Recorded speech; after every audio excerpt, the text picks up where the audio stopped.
आपका स्वागत करता हूं आज के वीडियो में। मनुष्य के दिमाग के बारे में आज हम लोग चर्चा करेंगे कि ये जो एक वंडरफुल क्रिएशन भगवान ने हमें बना करके दिया है, जिसकी शक्तियों की कोई लिमिट नहीं है। Virtually it knows no limit. आप इससे कोई भी काम करवाना चाहें ये कर देगा। कोई भी सवाल पूछें ये उसका जवाब देने के लिए तैयार है।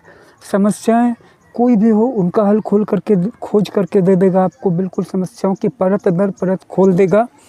फिर ऐसे दिमाग के होते हुए हम इस दुनिया में दुखी क्यों है? चलिए हम इससे आगे की दुनिया के बारे में इसके बाद बातें करेंगे, लेकिन अभी हम जिस दुनिया में हैं यहाँ पर रोक कर रहने का कारण क्या है? इतने सारे लोग दुखी क्यों हैं? क्योंकि इस दिमाग से लोगों ने अणुबम की रचना की, स्पेस क्राफ्ट बनाया, स्पेसशिप बनाए, रॉकेट बनाए, सुपर कंप्यूटर बनाया, यहाँ तक कि आर्टिफिशियल इंटेलिजेंस बना दिया। दुनिया की रूपरेखा रंगत बदल गई विज्ञान से। साहित्य में तरक्की हुई, कविता में तरक्की हुई, संगीत में तरक्की हुई, सिनेमा में तरक्की हुई, मेडिकल साइंस में तरक्की हुई। फिर इस दिमाग को पा करके लोग क्यों दुखी हैं फिर भी? इसका कारण क्या है? हम इसी बात की इस वीडियो में चर्चा करने वाले हैं। ये वीडियो आपके लिए बहुत ज़्यादा इम्पोर्टेंट रहने वाला है। सबसे पहले तो आप इस बात को समझ लीजिए कि आप शरीर भी हो, आप मन भी हो और आप आत्मा भी हो। आत्मा सुपर पावरफुल है, ओमनी पावरफुल है, वो निर्लिप्त है। उसकी सुख में आसक्ति नहीं है और दुख से उसे कोई भागना नहीं है, क्योंकि दुख उसको सिर्फ जगाने के लिए है।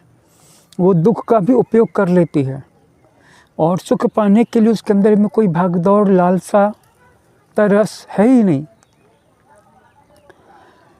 फिर आप शरीर हैं, शरीर जो क्षण क्षण में बदलता रहता है, जिसका मूड, जिसका डायनामिक्स, जिसका संचार, जिसकी तरंगें क्षण क्षण में बदलती रहती हैं। जरा सी गर्मी पड़ जाएगी आप बेचैन हो जाएंगे, जरा सी गर्मी कम पड़ने लगेगी तो भी आप बेचैन हो जाएंगे। थोड़ी देर में भूख लग जाएगी, उसके बाद फिर प्यास भी लग जाएगी। ज़्यादा काम करेंगे क्लांत हो जाएंगे, नींद सताने लगेगी। मतलब आप परिस्थितियों के गुलाम हैं, आप अपनी बायोलॉजी के गुलाम हैं और आपको आसानी से मॉडिफाई किया जा सकता है, चेंज किया जा सकता है, यहाँ तक कि डिस्ट्रक्ट भी किया जा सकता है। एक छोटी सी चीज़ आपको समाप्त कर दे सकती, छोटी सी चीज़। अब बात कर लें मन की, क्योंकि यही मन असली खिलाड़ी है। इसी मन को आपको साधना है और मैं बताऊंगा इस वीडियो में कि इस मन के द्वारा किस ढंग से आप अपने जीवन की परिस्थिति को अपने फेवर में बदल सकते हैं। इस वीडियो को अगर आपने देख लिया तो आपको फिर रोना नहीं पड़ेगा। देखिए, आपका मन जो है ना, खुद से कोई काम नहीं करता है। ये बस आपके आदेश का, आपके उत्प्रेरण का, आपके अनुभवों का इंतज़ार करता रहता है। उदाहरण के लिए आप गूगल से पूछ लें कि पानी पीना क्यों हानिकारक है, तो वो आपको एक नहीं 10 ऐसे वीडियोज़ या ऐसे आर्टिकल्स या ऐसे पैसेजेज खोज करके दे देगा, जिनके पीछे साइंटिफिक रिसर्चेज की बैक रहेगी, जो आपको ये समझा देंगे, विश्वास दिला देंगे कि ज़्यादा पानी पीने से नुकसान होता है। इसके बाद फिर आप गूगल पे सर्च कीजिए कि पानी पीने से क्या क्या लाभ हैं, या पानी पीने से लाभ क्यों होता है या कैसे हो जाता है। तो बस इसी टॉपिक पे अब आपको 200-500 वीडियोज़ गूगल दे देगा, वीडियोज़ दे देगा, आर्टिकल्स दे देगा, बहुत सारे लिंक्स भी दे देगा। समझ रहे हैं बात को? और उनको पढ़ने के बाद, सुनने के बाद या वीडियोज़ को वॉच करने के बाद आपको यकीन हो जाएगा और आप ज़्यादा से ज़्यादा पानी पीने लगेंगे। वैसे ही हमारा दिमाग है, हमारा मन है। हम अपने मन को बस एक बार कह दें कि तुमको खुश रहना है, तुम्हारे अंदर में बहुत ताकत है, तुम परिस्थितियाँ बदल लोगे, बस वो ऐसे 1000 कारण ढूंढ लेगा जिसके द्वारा कि वो परिस्थितियाँ बदल सकता है या उसे क्यों नहीं झुकना चाहिए, और वह नहीं झुकेगा और वह आपके लिए सारी चीज़ें सुसंगत तरीके से व्यवस्थित भी कर देगा।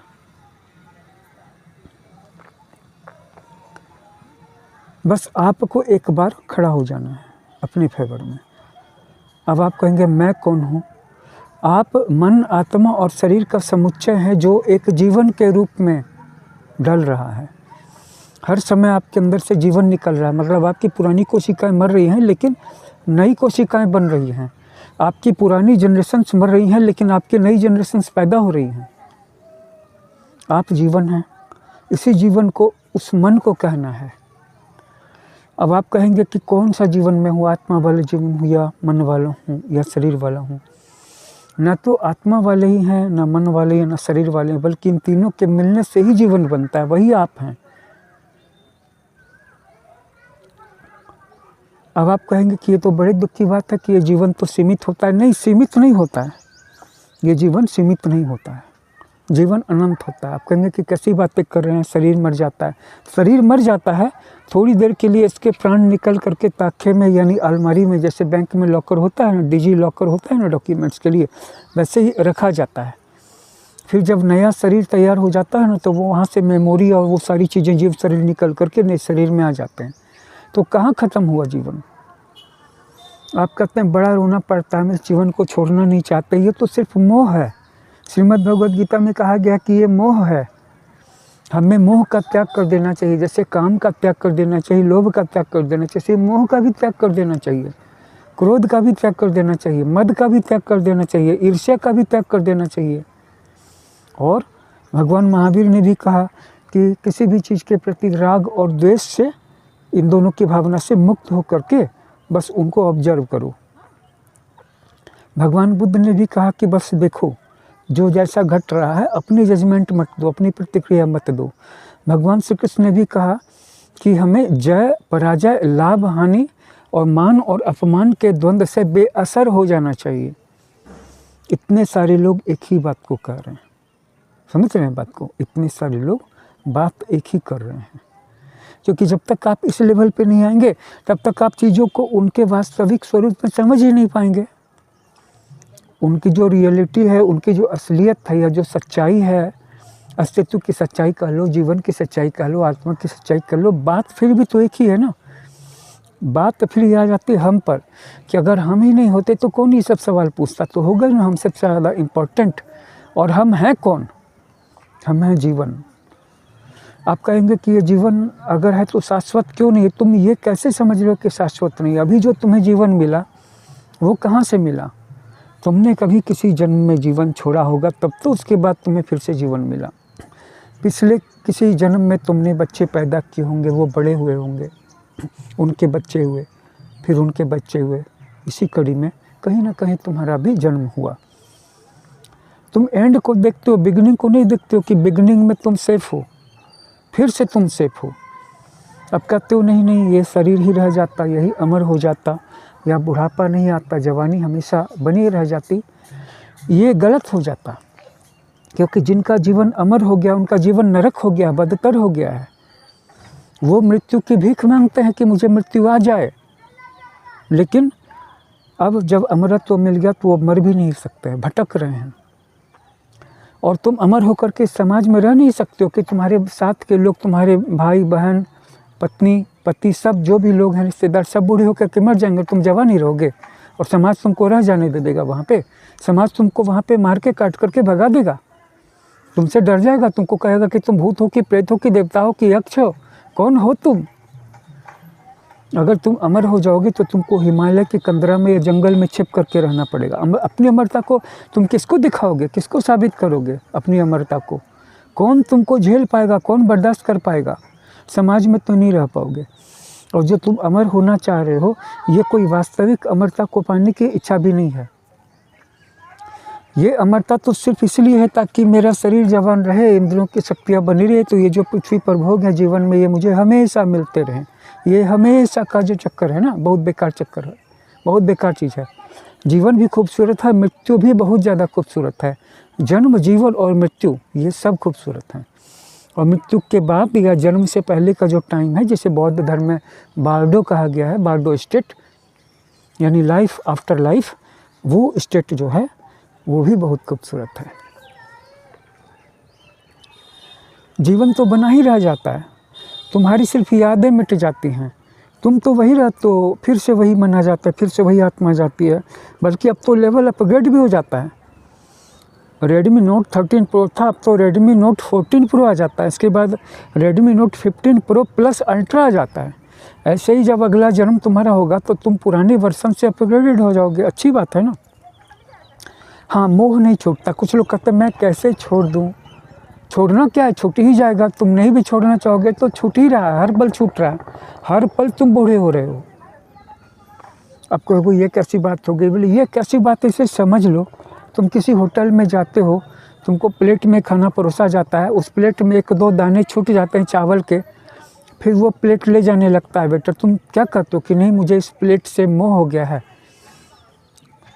या इसमें कुछ खाना छूट गया है 1-2 दाने, तुम उस प्लेट को जाने देते हो ना, क्योंकि मूल बात थी उस प्लेट में जो चावल, दाल या रोटियां या सब्जियां या जो भी चीज़ रखी हुई थी वो तुम्हारा फूड है। इसी तरह इस शरीर में कोई सार नहीं है, लेकिन इस शरीर के अंदर में जो जीवन पल रहा है ना, उसमें सार है। प्लेट में जो भोजन रखा है, खाना रखा है, उसमें कोई बात है। प्लेट में कोई ममता नहीं रखनी चाहिए, शरीर में कोई ममता नहीं रखनी। शरीर में जीवन है, इसका पर्पस पूरा होगा, शरीर चला जाएगा, प्लेट फिर धुलने के लिए। फिर तुम शाम को आओगे होटल में खाना खाने, फिर प्लेट नई धुल करके मिल जाएगी तुमको। जीवन चलता रहेगा, होटल का बिजनेस चलता रहेगा, खाना बनता रहेगा, भूख मिटती रहेगी, जीवन चलता रहेगा। कि किसने कहा कि जीवन का कोई लिमिट है या जीवन समाप्त हो जाता है। अब बात कर लेंगे थोड़ी आत्मा की भी कि हाँ आत्मा है, अगर आत्मा नहीं होती तो इतने सारे दुख इस जीवन में तुम बर्दाश्त कहाँ करने वाले थे। ये सारे जो दुख स्वाहा हो जाते हैं, फना हो जाते हैं, शून्य में बदल जाते हैं, कौन इनको पी जाता है, कौन एब्जॉर्ब कर लेता है। जीवन के अंदर में भी एक जीवन है, वही है तुम्हारी चेतना, वही है साक्षी भाव। क्योंकि जब बहुत ज़्यादा दुख आता है तो तुम शारीरिक लेवल के जीवन से छटक करके आत्मा के लेवल के जीवन पे जीने चले जाते हो। नहीं तो तुम बचते कैसे। इतना सारा दुख हुआ, सबको हुआ, किसी को लॉस हो गया, किसी को बीमारी हो गई, किसी के घर में मृत्यु हो गई, क्या क्या नहीं हो गया, बदनामी हो गई, केस मुकदमा हो गया, जेल भी हो गया। जो सोचा जा सकता है वो हो गया, जो नहीं सोचा जा सकता है वो भी हो गया। लेकिन फिर भी लोग बच गए, क्यों पता है, क्योंकि आत्मा थी ना। शॉक एब्जॉर्बर होता है ना, जैसे कार के चक्के गड्ढे में पड़ जाते हैं ना, तो उस कार के अंदर में जो लोग सीट पे बैठे रहते हैं उनको उतना झटका नहीं लगता है, क्योंकि एक तो कार का टायर है, वो कुछ शॉक को एब्जॉर्ब करता है। फिर उसके बाद उसके अंदर में शॉक एब्जॉर्बर की पत्तियाँ लगी रहती हैं, वो एब्जॉर्ब कर लेती हैं, स्प्रिंग। ऐसे ही आत्मा सारे झटकों को पी जाती है। इसलिए आत्मा को जानना जरूरी है, और इसलिए मैं कहूँगा कि इसलिए ध्यान जरूरी है। अब हम इस विषय पे आते हैं कि इस दिमाग के होते भी लोग इस जीवन में दुखी क्यों हैं।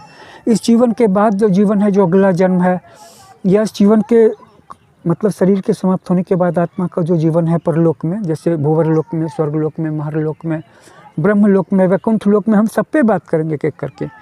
लेकिन फिलहाल इस जीवन पे तो बात कर लें कि इस जीवन में हम इतने दुखी क्यों हैं। इस जीवन में इसलिए दुखी हैं क्योंकि हमने अपने मन को कह दिया है कि सब खत्म हो गया है, मैं किसी काम का नहीं हूँ, मैं फेल्योर हूँ, बस वो मान चुका है। अब वो तुमको 1000 नहीं 1 करोड़ ऐसे रीजन दिखा देगा, 30 अरब ऐसे रीजन दिखा देगा कि तुम फेल्योर हो ही, और तुम्हें क्यों फेल्योर ही रहना चाहिए। बस एक बात आज कह दो, मैं फेल्योर नहीं हूँ, मैं सक्सेसफुल हूँ, मैं कमज़ोर नहीं हूँ, मैं ताकतवर हूँ, और मैं सफल हूँ। मैं हर परिस्थिति को अपने फेवर में बदल लेता हूँ, क्योंकि मैं जानता हूँ मैं सब कुछ कर सकता हूँ और मैं सब कुछ जान सकता हूँ। तब तुम्हारे मन के अंदर में ये इच्छा हो जाएगी, और वो तुमको 1000 नहीं 1 करोड़ महासंख्य ऐसे रीजन खोज कर दिखा देगा, दे देगा, और उन पे काम करना भी शुरू कर देगा। और अगर एक बार इस पॉजिटिव तरीके से तुमने काम करना शुरू कर दिया तो फिर ब्रह्मांड में कोई तुमको रोक नहीं पाएगा। इतनी ताकत तो तुम्हारे दिमाग की है, क्योंकि सारे ब्रह्मांड ने अपनी शक्ति को एक छोटे से वर्जन में पैक करके इस खोपड़ी के अंदर में बंद करके तुमको दे दिया है रे। तुम्हारी खोपड़ी के अंदर में ब्रह्मांड की इंटेलिजेंस पैक करके भरी हुई है। जैसे इतने छोटे से स्मार्टफोन में, इतनी छोटी सी चिप में दुनिया भर की बला की इंटेलिजेंस पैक है। कैमरा भी है, म्यूजिक भी है, वीडियो प्लेयर भी है, टेलीफोन भी है, और क्या क्या नहीं है, इंटरनेट भी है, ब्राउज़र भी है, हज़ारों तरह के ऐप हैं। अब तो आर्टिफिशियल इंटेलिजेंस भी है।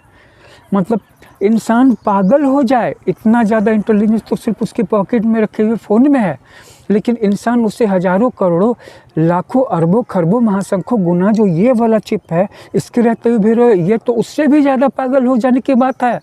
अब हम हंसे कि रोए, बोले तो क्या बोले, करें तो क्या करें। इस इंटेलिजेंस को जगाने का एक ही तरीका है कि तुम पॉजिटिव फीडबैक दो अपने आप को। अगले वीडियो में हम आगे के एग्जिस्टेंस के बारे में बात करेंगे। तब तक आप सब अपना बहुत बहुत ख्याल रखिए। धन्यवाद।